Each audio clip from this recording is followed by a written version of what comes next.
Only reality T V کی اس video میں ایک بار پھر سے خوش آمدید ناظرین۔ کیلیفورنیا میں لگی آگ کی وجہ سے اب تک $50 لاکھ یعنی تقریباً 45 لاکھ کروڑ کا نقصان ہو چکا ہے۔ 11 افراد کی موت ہو چکی ہے اور یہ آگ ابھی تک بجھی نہیں ہے۔ تقریباً 1,80,000 افراد کو اپنے گھروں سے محفوظ نکال لیا گیا ہے، مگر اس آگ نے بہت کچھ تباہ کر دیا ہے۔ ناظرین، یہ آگ اتنی خطرناک ہے کہ سپر پاور امریکہ بھی اس کے سامنے بے بس نظر آ رہا ہے۔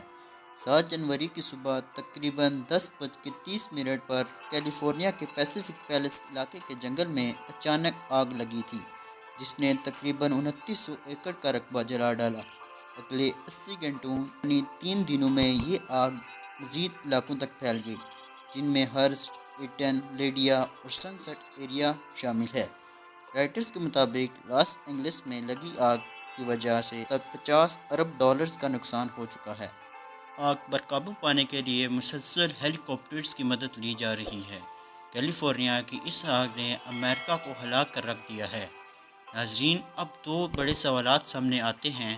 پہلا یہ کہ آخر یہ آگ کیسے پھیلی، اور دوسرا یہ کہ کیا اب ہالی ووڈ ختم ہو جائے گا۔ کیلیفورنیا میں آگ لگنے کی اصل وجہ کا ابھی تک کوئی پتہ نہیں چل سکا، لیکن فی الحال 2 باتیں سامنے آ رہی ہیں۔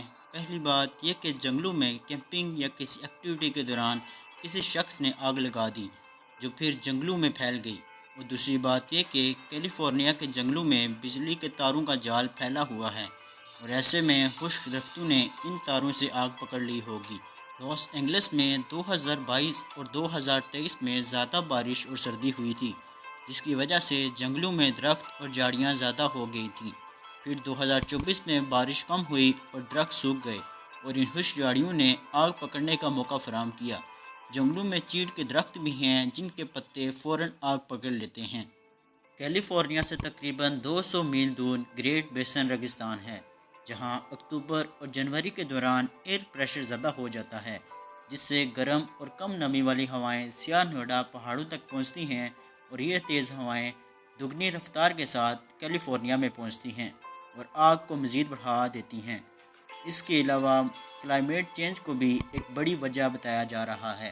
پچھلے 4 دنوں میں آگ 35,000 ایکڑ میں پھیل چکی ہے، جس میں سے 29,000 ایکڑ کا رقبہ مکمل طور پر جل چکا ہے۔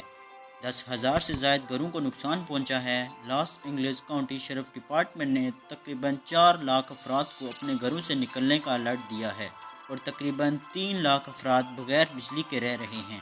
جنگلوں سے شروع ہونے والی اس آگ نے میلبو اور پیسیفک پیلس جیسے فیمس علاقے بھی جلا دیے ہیں، جن میں ہالی ووڈ کے کئی معروف ستاروں کے گھر شامل ہیں، جیسے پیرس ہلٹن، وینڈی مور اور ایسٹن کوچر وغیرہ شامل ہیں۔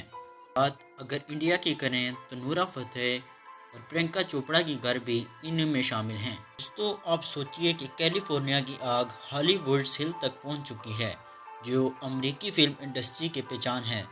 ہالی ووڈ بورڈ کے جلنے کا بھی خطرہ بتایا جا رہا ہے۔ نورا فتح نے سوشل میڈیا پر لکھا کہ میں لاس اینجلس میں ہوں اور جنگل میں لگی آگ بہت تیزی سے پھیل رہی ہے۔ میں نے ایسا منظر پہلے کبھی نہیں دیکھا۔ یہ بہت خوفناک آگ ہے۔ ہمیں 5 منٹ پہلے ہوٹل کو چھوڑنے کا حکم دیا گیا ہے۔ میں نے جلدی سے اپنا سارا سامان پیک کیا اور نکل رہی ہوں۔ میں ایئرپورٹ جا کر فلائٹ کا انتظار کروں گی، تب تک وہیں رکوں گی۔ امریکن گورنمنٹ نے جنوبی کیلیفورنیا میں 5 فارسٹ سروس ایئر ٹینکرز کو تعینات کر دیا ہے، جو جنگل کے اوپر سے پانی کی بارش کر رہے ہیں۔ 10 ہیلی کاپٹرز بھی آگ بجھانے میں مدد کر رہے ہیں۔ اس کے علاوہ فارسٹ سروس نے سینکڑوں فائر انجن کو ڈیوٹی پر لگا رکھا ہے، اور تقریباً 7500 فائر فائٹرز آگ بجھانے کی کوشش کر رہے ہیں۔ نیو یارک ٹائمز کی رپورٹ کے مطابق یہ آگ مزید پھیل سکتی ہے۔ لاس اینجلس کی میئر کیرن باس نے کہا کہ ہمیں لگتا ہے اس ہواؤں کی وجہ سے آگ بہت تیزی سے پھیل رہی ہے۔ اس وقت کیلیفورنیا کی آگ کو قابو کرنے کے لیے صرف 3 حالات درکار ہیں: یا تو جنگل میں ہواؤں کی رفتار کم ہو جائے، یا تو ہوائیں الٹی سمت چلنے لگیں، یا پھر علاقے میں شدید بارش ہو جائے۔ انہی 3 صورتوں میں آگ کم ہو سکتی ہے۔ کہا جا رہا ہے کہ اس وقت جو آگ لگی ہے وہ کنیپی فائر ہے، جو درختوں کے بلنٹ جرمٹ میں لگتی ہے، اور ہواؤں کی تیز رفتاری کے ساتھ یہ آگ ایک درخت سے دوسرے درخت میں پھیلتی رہتی ہے۔ اسے کسی زمینی طریقے سے روکنا ممکن نہیں ہوتا۔ کتنے ہی ہیلی کاپٹرز لگا دیے جائیں، یہ اتنی بڑی آگ ہے کہ قابو پانا مشکل ہے۔ اس ویڈیو میں اتنا ہی۔ ویڈیو کو شیئر ضرور کریں، ویڈیو کیسے لگا کمنٹس میں بتائیں اور چینل کو سبسکرائب کرنا نہ بھولیں۔ ملتے ہیں اگلی ایسے ہی شاندار ویڈیو میں۔